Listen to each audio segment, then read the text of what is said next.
Good morning, and thank you for joining this morning's webinar that's going to cover grant programs available to help businesses, including dealerships, install electric vehicle fast chargers. The New Jersey Department of Environmental Protection recently announced a new $4 million grant program that will accept applications starting March 14th through May 13th. Today's presenters are going to be Andrea Friedman from the New Jersey Department of Environmental Protection, Kathleen Lewis from the Board of Public Utilities. We also have Chris Donnelly and Diana Menez, close enough, from Donnelly Construction. During this morning's webinar, they will touch on the grant solicitation process, selection criteria, grant amounts available, relevant utility incentives, and I think they're going to touch a little bit on a mapping tool to help evaluate potential charger locations, as well as introduce people to the DEP's new online grant application portal. I think that's a quick peek at both of those things at the end. And then we will also take any dealer questions at the end of the webinar. Donnelly's presentation, which will be the third one we hear today, actually is built around 10 or so dealer-specific questions that we've kind of predicted dealers will have. So if you want to hold your questions till the end, you may already have your question addressed. So the quick housekeeping details: on the right-hand side of your screen is a control panel. Take particular note of the questions tab. As I said, during the call, all participants will be muted. If you have a question, hold on to it, and you can submit it in the questions tab at the end, and we will address all those questions when the presentations wrap up. So now I've turned things over to Andrea to kick things off. Andrea? Thank you, Brian. Good morning, everybody. My name is Andrea Friedman, and I'm a supervisor in the electric vehicle programs at the New Jersey Department of Department of Environmental Protection in the Division of Air Quality Bureau of Mobile Sources. My focus is primarily light-duty vehicles. I also do support for auto dealers, outreach and education, and development of new initiatives and programs. Today, I'm going to talk about our current funding round for publicly accessible electric vehicle fast chargers in community settings. So I'm going to turn off my camera.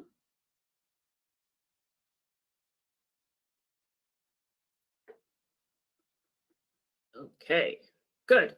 So today I'll talk about a $4 million funding round for public fast chargers in communities. I'll talk about eligibility for the grants, the amounts, the grant amounts, our selection criteria, the application deadlines, how to apply, and how to submit questions to us if you have questions that aren't answered on today's webinar.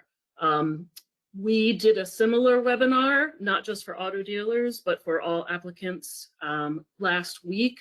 Those webinars were recorded, so they will be up and posted on our website shortly. The questions and answers will be at the end. DEP will accept questions by email, so at the end, I will give you the email address where you can send questions directly to us. So as I said, this is a $4 million competitive solicitation for publicly accessible direct current fast chargers, DC fast chargers, in community settings. The funding is from the Volkswagen settlement. The application period, as Brian said, opens on March 14th, and the deadline for applications is Friday, May 13th at midnight. For full details about the program, the solicitation with full application materials and details, this is the URL. I will make this presentation available to NJ Carr, and they can send it around to you if they'd like to. This funding round is an expansion of our existing program for EV charging stations. You may be familiar with it. It's called It Pays to Plug In. There are three components to this grant program. There's the Level 1 and Level 2 charger program. That's up to $4,000 per port for level 2 chargers. We also give a smaller amount for level 1 chargers. This is a first come, first served program. And it's what are eligible are chargers in public places, multifamily homes, and workplaces, including fleets. So dealers can use this program to purchase level 1 or level 2 charging stations for the vehicles on their lot. They do not have to be public. The 2 fast charger programs do have to be public. There is the corridor charger incentive. Last year we ran a funding round, and these are for public fast chargers on New Jersey's most heavily traveled roadways. This new component is for DC fast chargers in community settings where people live and work.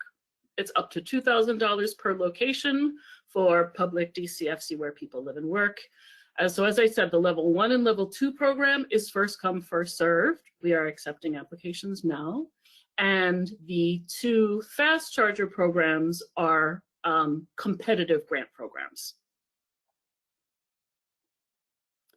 For the current solicitation, the eligible locations, projects can be located anywhere in New Jersey. We will be funding new DC fast charger locations only. So there may be no existing fast chargers at that site. In the future, it is likely that we will fund expansion of existing fast charging sites. But for this round, we're looking to get more chargers in new places around the state. So we're only funding new projects. And we're looking for projects where people live and work. And the reason is New Jersey's EV law requires that by 2025, we have at least 400 fast chargers at 200 locations, 100 locations at corridors, which is the most heavily traveled roads, and 100 in community settings where people live and work. And the legislation gives examples of the kinds of locations that they're looking for community settings. So the kinds of settings we're looking for are places like town centers, commercial areas, retail areas, near concentrations of multifamily dwellings, that is apartments and condos. So we want charging stations to be where it's convenient for people to get to during their commuting and everyday errands. We want them to be visible and seen. We want people to know that there are chargers nearby, so they will have the confidence to buy electric vehicles. So these examples that I gave are just examples. It's not a complete list of eligible settings. We will consider applications for other settings if they are near where people live and work, and you can make a compelling case for it. So I'll talk about eligible projects. Much of these criteria come directly from the EV law, and we designed this funding round to help reach the goals of New Jersey's EV law. So for sites in community settings, you must install at least 2 DC fast chargers at the same location to be eligible for this grant. The charging stations must be available exclusively to the general public. So if you, at your business, if you would like to use chargers to charge your fleet vehicles during the day and open it up to the public at night, that is not acceptable for this grant. The chargers must be available exclusively to the general public. It must be user-friendly, which means well-lit, open 24 hours a day, 7 days a week, all year. They must accept credit cards. They can accept other forms of payment as well, but they must be able at a minimum to accept credit card payment, and they must display pricing information. The chargers must be minimum 50 kilowatts each. Each charger must have a CCS connector and a CHAdeMO connector. As I said, we're looking for new projects only, so no DC fasters at that site, and you cannot have already purchased the charging stations or installed anything. We're looking for new projects only. And we're looking for shovel-ready projects, which means that you expect to be able to begin the process as soon as DEP makes the award. If you are building a new facility and you know this won't be built for 2 or 3 years, that won't be eligible. We want to be able to move relatively quickly. For the grant amounts and eligible costs, the grant amount is per location, not per charging station. As I said, there needs to be at least 2 DC fast chargers at the same location. There can be more, but we're only going to incentivize 2. So the grant amount per location depends on the power level of the chargers and whether the site is government-owned property or private property. For the power level, for chargers that have a power level of 50 to 99 kilowatts, the maximum grant per location is $75,000. If the power level is 100 to 149 kilowatts, the maximum grant is $150,000. And if the chargers are 150 kilowatts or greater, the maximum is $200,000. On government-owned property, the grant is 100% of eligible costs up to those maximum grant amounts that I just described. And if the location is on private property, the grant would be 80% of eligible costs up to a maximum. The eligible costs include the cost of the charging stations, associated delivery and activation fees, and up to 5 years of warranty, maintenance agreement, and network subscription. We will also cover a leasing contract if that is necessary for your project. Now you'll notice that I did not talk about installation. Our grant program used to cover equipment purchase and installation. We no longer cover installation, and the reason for that is there are now generous utility incentives that will help offset the costs for installation, which includes all of the electrical work, the trenching, etc. The utility incentives can be combined with our grant for EV charging infrastructure. I'm not going to say much about that. My colleague Kathleen Lewis from the Board of Public Utilities, who will speak after me, will talk to you about the utility programs and how they work.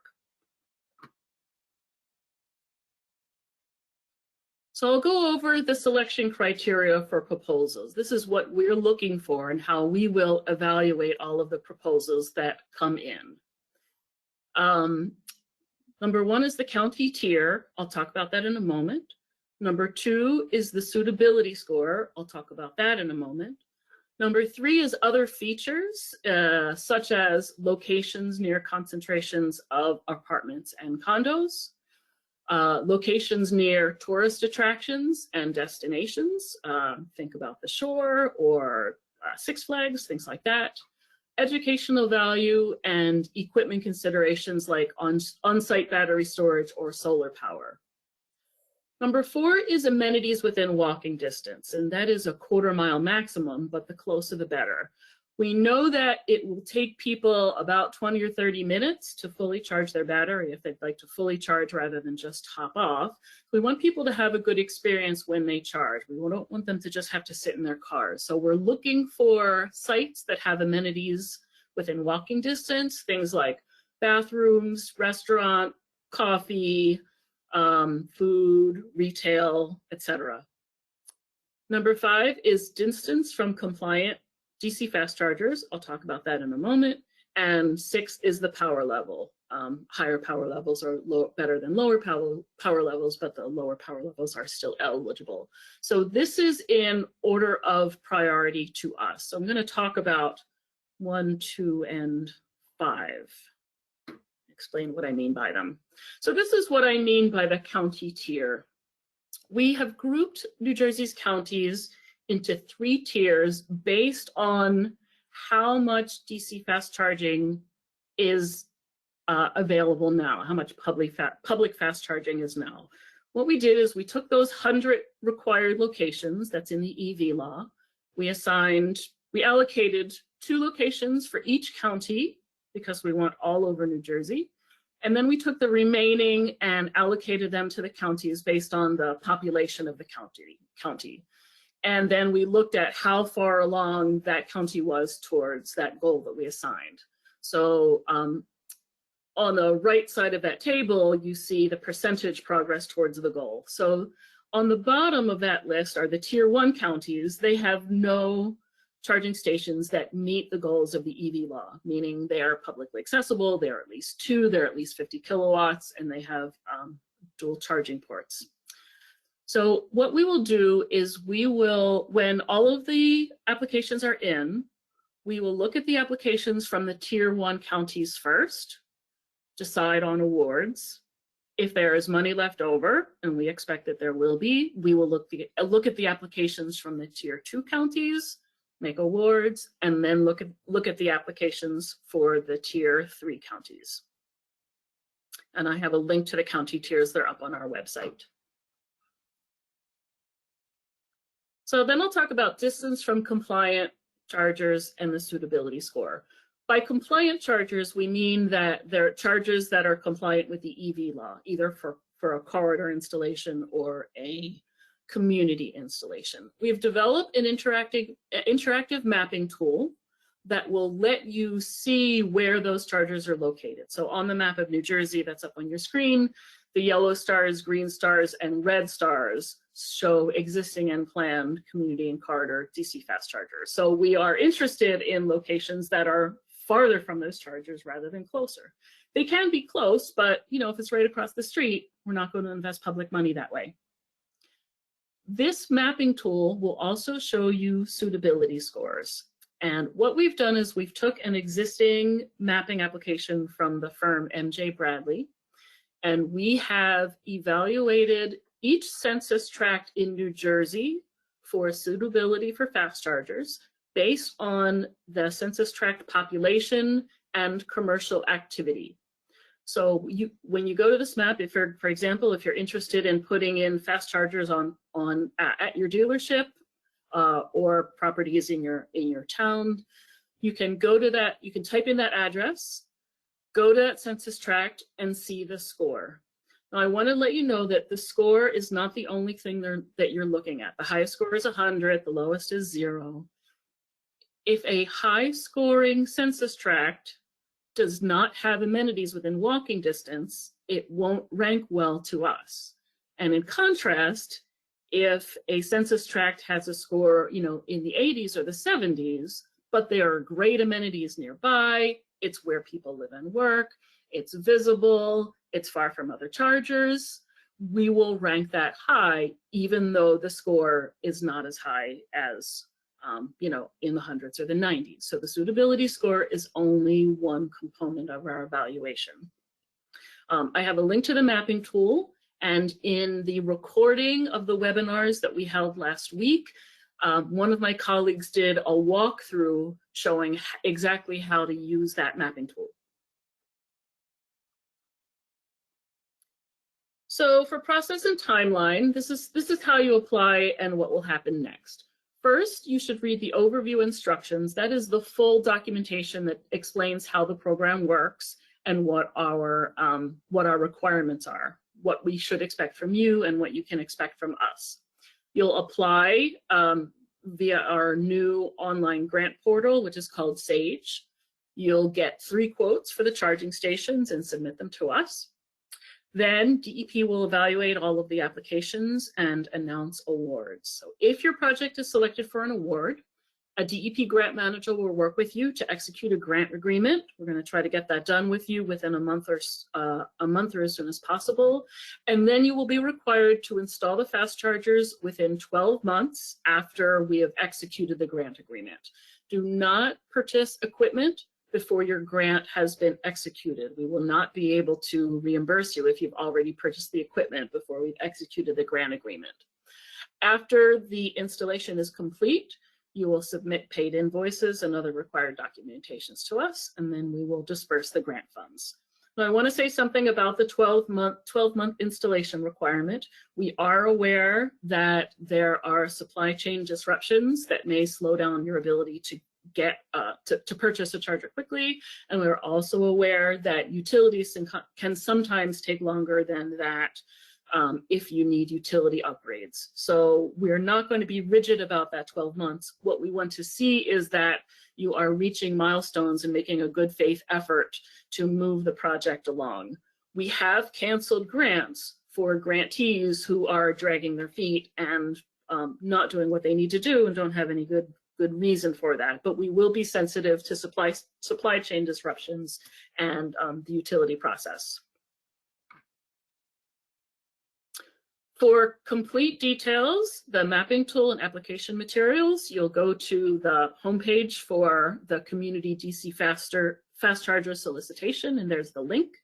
There is the link to the overview instructions, which is the complete documentation, a link to our interactive mapping tool, and to the SAGE online application portal. So I said we'll take questions at the very end of the webinar. If you have additional questions, you can submit them to DEP. We will accept written questions only. The deadline to submit questions is Friday, March 4th at midnight. That's this Friday. DEP will post all questions and answers on or before March 11th. So that's a few days before we will start accepting applications. And here is the email address where you can submit questions.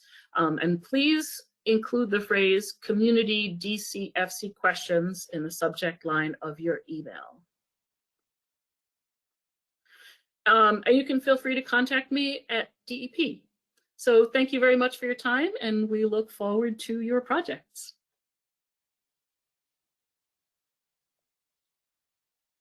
Brian, you can turn it over. Yeah. Yes, thank you very much, Andrea. I'm going to switch presenters to Kathleen. So here we go.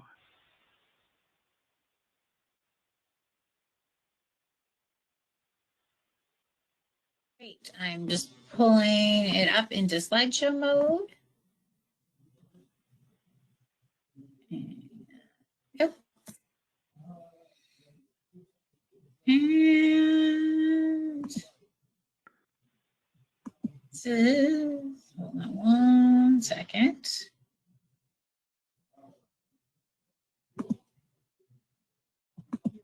There we go.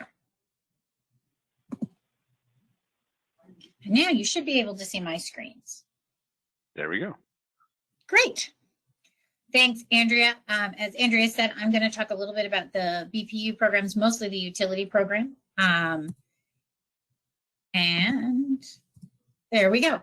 I think it's important as we talk about these. I know that Andrea talked a little bit about all of these programs are intended to be moving towards the EV charging goals. And so those goals are right here. You can see that there's a great many, 400 fast chargers in no fewer than 200 locations, 1,000 level 2 chargers, 15% of all multifamily.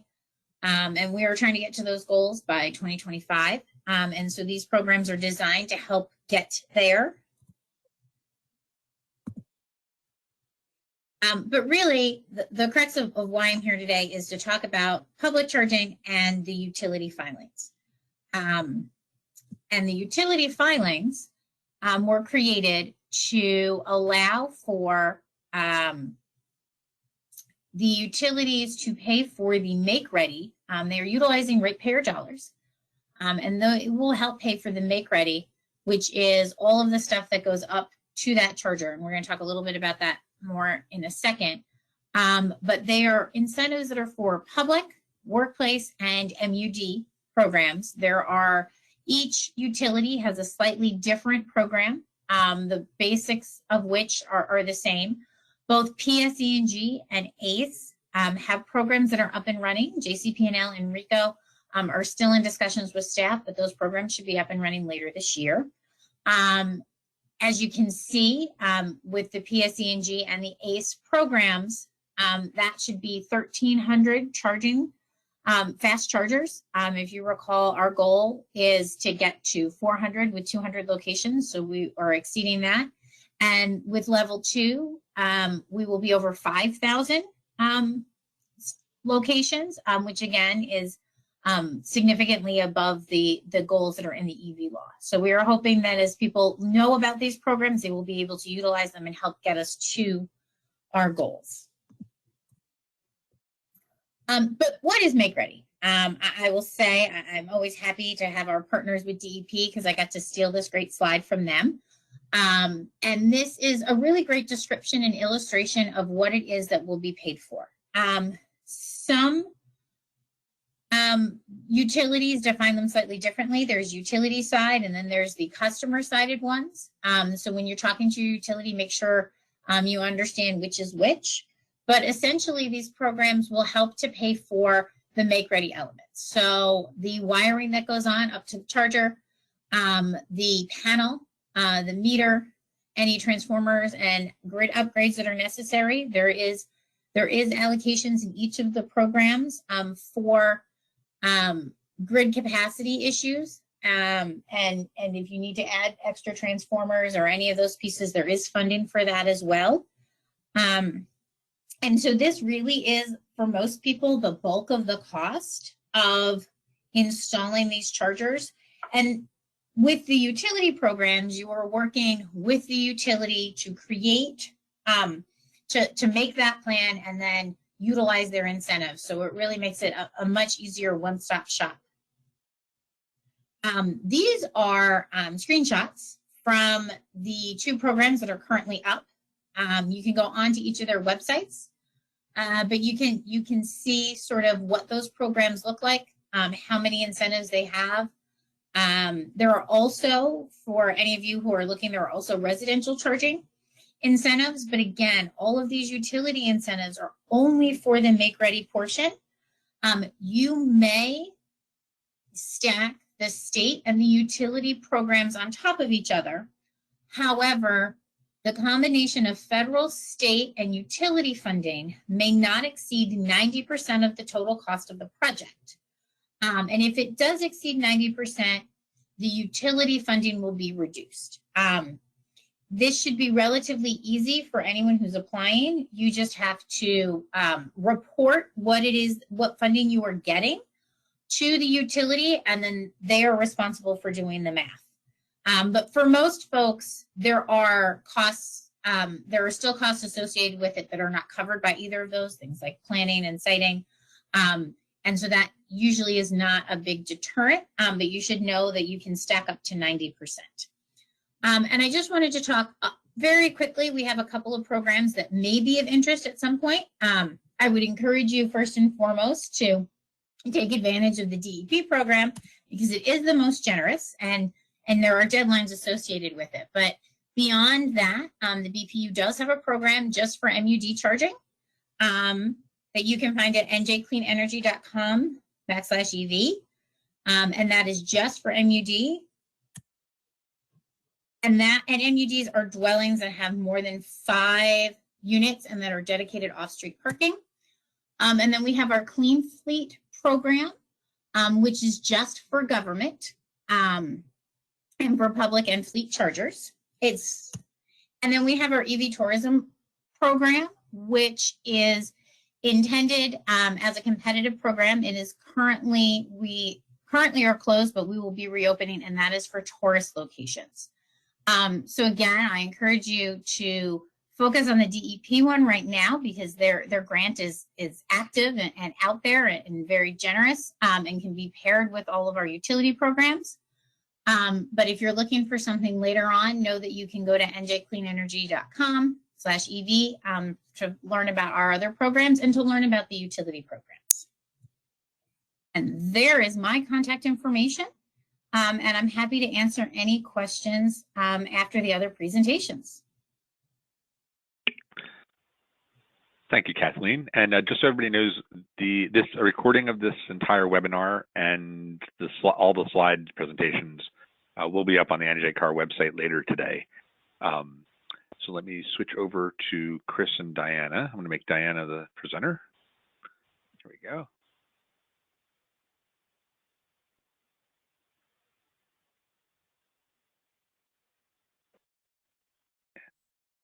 You need to unmute yourself, Diana.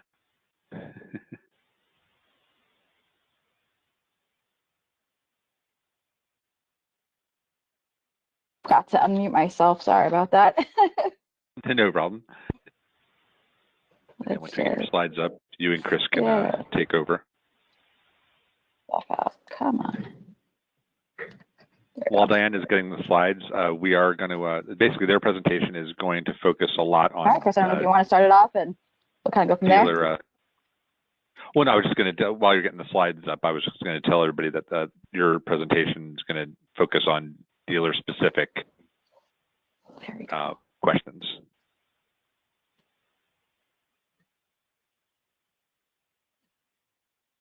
Sorry, I'm still having some audio issues here. I apologize for that. Or we can hear you fine, but we can't see your slides. Oh, you can't see the slides anymore? That's No. good. Oh, that's great. Funny how it, you in full screen mode? No, that's not working either. Okay, what is happening here?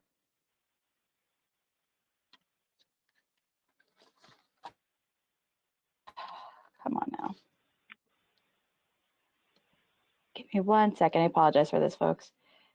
No. Okay, screen, come on. How about now? Anything yet? Yep, you just need to get the slide. Yeah, just start the slideshow from beginning. Gotcha, perfect. All right, thank you. Sorry, let me just get here. There we go. Should hopefully work.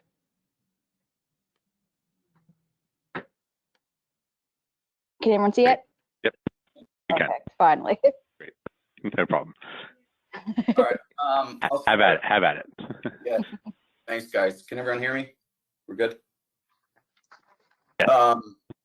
Right. Yeah. I'm Chris Donnelly from Donnelly Construction. I've kind of been leading the EV initiative here for the last year and a half, and Diane and I put together a few questions that I'm assuming you guys are going to give a little insight. Some of the questions were already answered from Andrea and Kathleen. So Diane, you want to go to the questions, and we'll have a little quick Q&A? Yeah, for sure. Yeah, I'll pretty much take over as moderator, and like Chris said, we're gonna go back and forth a little bit.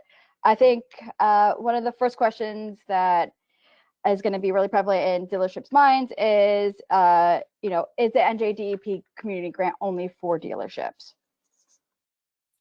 Yeah, and in fact, it is not. This program, as Andrea mentioned, is open to all applicants, including government. So government, businesses, nonprofit, education. Currently, there's no specific grant from the DEP specific for dealerships. Gotcha. Yeah. The next big question is, can dealerships apply for the NJDEP grant and almost double dip, at the same time apply for other grant programs that may be available? Yes, as Andrea mentioned, there, and Kathleen mentioned, besides the community grant that's coming out in the next month, there are the utility programs as well. Kathleen mentioned the PS and ACE program are live, so they can double dip and max out at that 90%. Yeah, gotcha. Yeah, I mean, one of the big driving points with the idea of the grant is that it's community based on community settings. So the next question would be, is 24/7 public access a requirement for these EV chargers that are funded through the DEP grant? Yeah, definitely. 24/7 access is a big thing for this. So if there are any dealers out there that at night lock the gates or use vehicles to block the entrances for safety, which I've seen before, those will not be considered. So this has to be a full 24/7 access available for the public use. Yeah, for sure. Because I mean, all the public chargers I've seen, and whether it's in a major corridor, gas station, parking garages, they're open. Yeah, they're, like you said, they're easy access, well lit, and things like that. And they're also, you could they're able to charge for its use. So I guess the next question would be, would EV chargers, will dealerships be eligible to charge the public to use their EV chargers? Yeah, they will be in fact able to charge. They'll in fact set a price, which they're want to charge for it, and then the consumer will pay to use that electric. Yeah, gotcha. And then another question too, I think that dealerships will be really, really interested if they want to have some chargers installed within their dealership itself, for whether it's private use, for their fleets or things like that. Would any EV chargers installed inside of the dealership qualify for the DEP grant? No. So if any dealers are putting at least the fast charger inside, it's not going to qualify. I know there are some of the utility programs where it talks about workplace charging, available to the employees and whatnot. For the level 2s, that's different. But in terms of putting a fast charger inside, that's not going to qualify. Gotcha. And I'm gonna kind of take a reins on, because since I am the marketing director for Donnelly Energy, I'm gonna take a reins on this other question here in regards to sponsorship and marketing opportunities. And to answer this question, are there sponsorship and marketing opportunities for dealerships to purchase and brand their own DC fast chargers outside of their property, but within the local community setting? And the answer is yes. And I think that's major for dealerships who may be a little reluctant to offer that 24/7 access. They do have an opportunity where they could still utilize the grant and have a marketing and sponsorship and branding essentially out there. So I think that's one of the a nice perk for anyone who's a little reluctant to offer that 24/7 access. But we'll kick it back to sort of the construction operation side of things. Chris, do dealerships have to apply and be approved for the DEP grant before starting construction? Yes, Andrea did mention that you have to apply for this first and get approved, whereas the utility programs you would apply for during the construction phase while you're, say, upgrading your service and whatnot. You would work alongside with the utility. But in terms of the DEP grants, you need to apply for them first. Gotcha. And then say, you are approved for or the dealership is approved for the grant. I think a big question is going to be, how is the reimbursement paid? Will the reimbursement be paid at the completion of the construction work? Yeah, definitely. Once the construction is completed, they will then fill out the application, send in invoices, and along with some other forms, and then they will get paid, reimbursed the money. Yeah. And I think one of the major things too, though, I think we always try to reiterate with our own customers is how just proper planning really is a key to any sort of EV construction project. Should dealerships find out how much voltage and power they can support to install an EV charger? Yeah, I think that's the key to all this, right? Is making sure you have enough power, and in most cases, dealers do not. Most commercial buildings don't have enough power, especially for the fast chargers, right?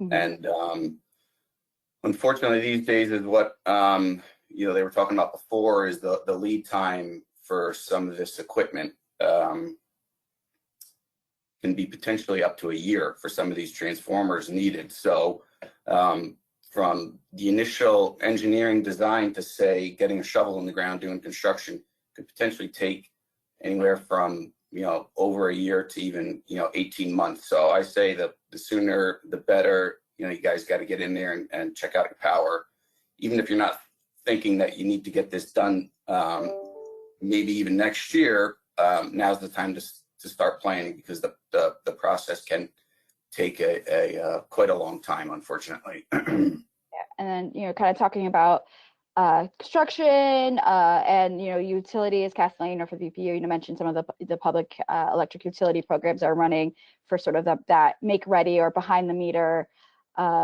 programs. I guess we want to really talk about and really reiterate, are there New Jersey utilities funding any EV construction projects to help cover that cost? Yeah, like Kathleen said, all of the utility programs are strictly for construction related costs, whereas the DEP grants are strictly the costs of the chargers. So it's two separate, specific for construction and specific for cost of chargers. And luckily, you can take advantage of both of the programs when available. Yeah, which is definitely part. Chris, I don't know if you have any sort of closing remarks or things that you wanted to sort of reiterate before we sort of switch over to opening the floor to attendees of the webinar. I guess two things. Maybe the one thing Andrea was saying about the that mapping tool, definitely check that out, because you can. It's really informative and gives you a clear understanding of kind of like where they're headed in terms of where they're looking to see getting these fast chargers in throughout the state. I guess another thing would be, even if you apply for a grant and you don't get it, I'd say pretty much not to get discouraged, because there will be more funding for these grants throughout the years with the DEP. So even if you apply, you don't get approved, doesn't necessarily mean that the next round of funding, if you apply, you could potentially get approved. And Andrea had mentioned that in the past, actually last week on one of the webinars I attended, she mentioned about that. So definitely keep your, we're keeping our eyes and ears out about these programs, and we're definitely going to keep all the dealers informed of when the money continues down the road after this round of funding that opens up in a couple weeks. Yep, for sure. I think that's pretty much it. That's kind of covered all the, what our top 10 questions that we thought the dealerships would, most likely have throughout this webinar. But again, we're going to open up the floor. Brian, I guess I'll let you also take the reins. I'm going to switch over to our any questions slide here. Attached is, again, everyone will get a copy of this webinar, but Chris's contact information if you have any questions in regards to, if any future EV projects, feel free to reach out to him. Thank you, Diana and Chris. We did have a couple of questions. If anybody else has any others, please feel free to type them into the questions tab. I think the first one is for Andrea. Someone was just mentioning that they may have just looked at it a little too quickly. They didn't see Middlesex County on the list of counties for consideration. I'm sure it is, but I don't know, maybe it was left off by accident or we just missed it. Do you know which tier they're in? Like, I know you said tier 1 was the ones you're going to be giving priority to. Again, we may have just looked right past it. Oh, you're muted, Andrea. Middlesex County is in tier 2. Okay. So they are being considered. They're just, yes, they're part of tier 2. So correct. Like you said, tier 1 are the ones that are going to be considered first. If there's funding left over, then stuff from Middlesex will be considered. Okay, great. Correct. We had a different. This question is a little bit off, but I think you mentioned it. It wasn't about this program in particular, I don't think. But somebody had 2 questions. Did they hear that level 2 chargers at car dealerships do not have to be publicly accessible? And also, did they hear $4,000 for a level 2 charger times 2 chargers? So that would be up to an $8,000 grant. I know that's not this program, but I guess you may have referenced something. Can you just clarify that, or? Yes. So for our level 1 and level 2 program is first come, first serve. That's not the competitive grant that I talk about mostly today, but the level 1, level 2 program is up and running, and you can apply now. It's for so yes, you can purchase level 2 chargers for inside your dealership that are used only for your fleet vehicles, or you can make them public, either way, but those do not have to be public. They can be used for your fleet vehicles.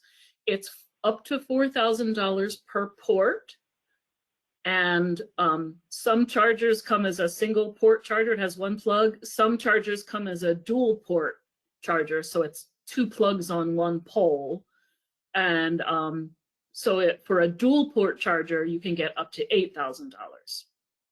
And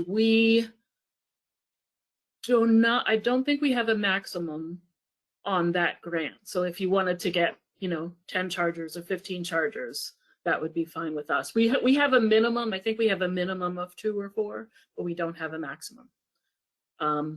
Right now, we don't have funding for that program. We're accepting applications for the wait list, but applicants do drop out, and sometimes they're canceled because they're not moving quickly enough. So we reallocate that money. We take that money and pull the next project off of the waiting list and give that funding to the project on the waiting list. We've also been approved for several $1 million in federal grants, and a lot of that will go to the level 2 program. So as soon as that federal money in, we'll have that money in as well. So since it is first come, first served, I recommend getting your applications in, and as soon as we have funding, we'll pull projects off the top of the waiting list. Okay. We had a couple more questions here. If a dealer doesn't receive the grant on this round, I actually think I know the answer to this question, but I'll ask it anyway. If they don't receive the grant on this round, but want to proceed with the project anyway, would the grant money be available in another round of funding? Would the grant money be available if another round of funding becomes available? They understand that the money is only for new projects, in which this would then become an existing project. I guess they're kind of asking, could there be a potential for a retroactive grant available in the future if they're not selected for this particular round? Or are these always going to be new projects, not something that's already been done? I mean, I get a little bit of predicting the future here, I guess, but. Right. I don't anticipate that we would ever give grants retroactively. That has to do with the fiscal requirements for the state. What we may do in the future is allow existing sites to upgrade. So if you're doing a project now and you're going to install 2 fast chargers and you don't get a grant from us, it is likely that in the future we will make money available to add additional fast chargers or perhaps even level 2 chargers to that site. So the site would be eligible, but it would have to go to fund to adding new chargers to that site. Right. So the site would be eligible. The project itself might not be. It would have to be a new project. But okay. That's correct. No, I also wanted to say no. Go ahead, Kathleen. I think you're probably going to say the same thing, right, Andrea? Is that even if you are not eligible for the DEP grant, if you don't receive that, the utility programs are still available to you. That is exactly what I was going to say. Great minds, Andrea. We've been working together a long time. Yeah. This question was kind of asked and I was kind of cut off, but I think I know where they were going with it. And Chris touched a little bit on this. What if a dealership has a contract for chargers through their OEM? And I know that became an issue with the timing of the last DEP program that was available for chargers. That some OEMs require the dealer to go through them, get the chargers through them, and that kind of throws a wrench into the timeline you guys have of being able to get having to get quotes, having to get. I guess again, I know the question was kind of a little bit all over the place, but yeah. So, I mean, yeah. Go ahead. I'm sorry. So what I would say is send the question in to our inbox, drivegreen@dep.nj.gov, and describe the situation, and we'll answer it. We'll answer it that way, and we'll make that the question and the answer available to all of the applicants. I need to talk to our grant people and find out exactly how that would work. Yeah, I mean, and to the point of kind of what Chris and Diana were doing, like this, I think is a very dealer-specific question that might not affect other businesses, other industries that it might be wanting to, like a multi-dwelling unit wanting to put chargers there or whatever. This is a unique situation to dealers, I think. So yeah, I mean, the person asking that question definitely follow up with the question to the Drive Electric site after this. Good. Can I just chime in there for 1 second, Brian? Sure, absolutely. So I think the other thing that's important and I don't think either of us mentioned it, so especially if you are planning to utilize the utility programs, there are data sharing requirements. And so the utilities will have specific chargers that meet those data sharing requirements. The reason that you are required to share data is that we are utilizing ratepayer dollars for those fundings, and we are using the data to set EV specific rates in the future. So we really need to understand charging behaviors in order to do that. And so you may want to check with your utility to make sure that the charger that you are purchasing is compatible with utility programs, and in the future, possibly state programs. And so that may also be something that you want to communicate with your OEMs about as more guidance comes out and as more of the utility programs are out there. Great, Kathleen. I have one last question, unless any others pop in here while we're addressing this one. And Andrea, I think you did kind of touch on this a bit. This program, I know, is one of the requirements is exclusively available to the general public 24/7. If you could just speak a little bit, I know you'd mentioned a couple of other. There are other programs available where where the chargers can be used to charge inventory by employees, customers, and they can be more. They don't have to be exclusively available to the general public. If you could just reiterate that a little bit. I know it's not this program that we primarily were talking about today, but if you could just address that a little bit. Yes, the program for level 1 and level 2 chargers can be used for inventory, fleet vehicles, employees, and visitors. The DC fast charger programs are for chargers that are exclusively open to the public. Now, what we can allow you to do, for example, so if you have a site either on your dealership or nearby where you have 2 chargers available to the public 24/7, they meet all of our requirements. We can give you the grant for that. If you want to install a 3rd DC fast charger at that site and use that one for inventory, you may do that. So at least 2 of the fast chargers have to be available to the general public 24/7 all year round and have to meet all of our specifications. If you'd like to install a 3rd charger or a 4th charger at that same site, at the same project at the same time, and use those for inventory, you can do that. Great, and then I guess I have one last question, and Chris and Diana touched on this.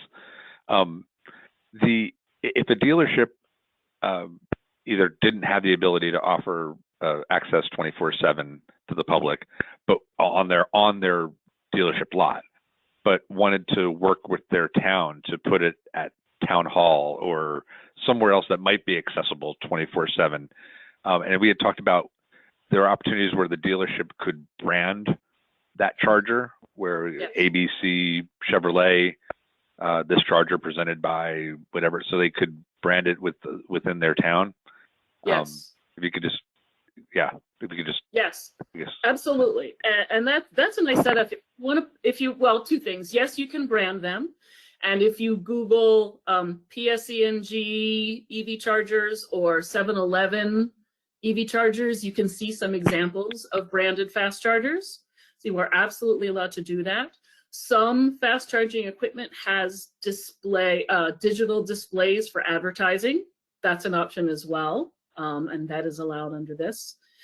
If you would like to partner with your municipality and put it on government-owned property, you're actually eligible for more money because you can get up to 100% of eligible costs up to the cap. If it's on private property, it's 80% of eligible costs up to the cap. We would need, we would need evidence that the municipality says, yes, you're allowed to put this on our land and it will be operable for 5 years, et cetera, et cetera. We have all that information in our application packet. You're absolutely allowed to do that, whether it's on, municipal property or on another business's private property. You can work up a partnership like that as well. And presumably, these grants are only available since it's public funds. The chargers must be universal chargers, right? They can't be a segregated charging network. I mean, Tesla has a charger that only works for Teslas. Right. They have to be able to be used by any electric vehicle at all. So when I said each charger has to have a CCS port and a CHAdeMO port, those are the fast charging ports that are used by all OEMs except Tesla. Tesla drivers can purchase an adapter that will allow Tesla drivers to use a CCS port or a CHAdeMO port. So we will not fund Tesla chargers because Tesla chargers can only be used by Tesla drivers. If your charger has a CCS port, a CCS connector and a CHAdeMO connector, any car that pulls up to that charger can use it. And they're the chargers that we will fund with government money. They need to be able to be used by anybody. Great. Well, we are almost at exactly 11:30. That's a first. We actually hit it on exactly an hour. I don't really see any other questions here that hadn't already been addressed. So I'd like to thank Andrea, Kathleen, Chris, and Diana, and thank all of our participants, especially those who asked some great questions.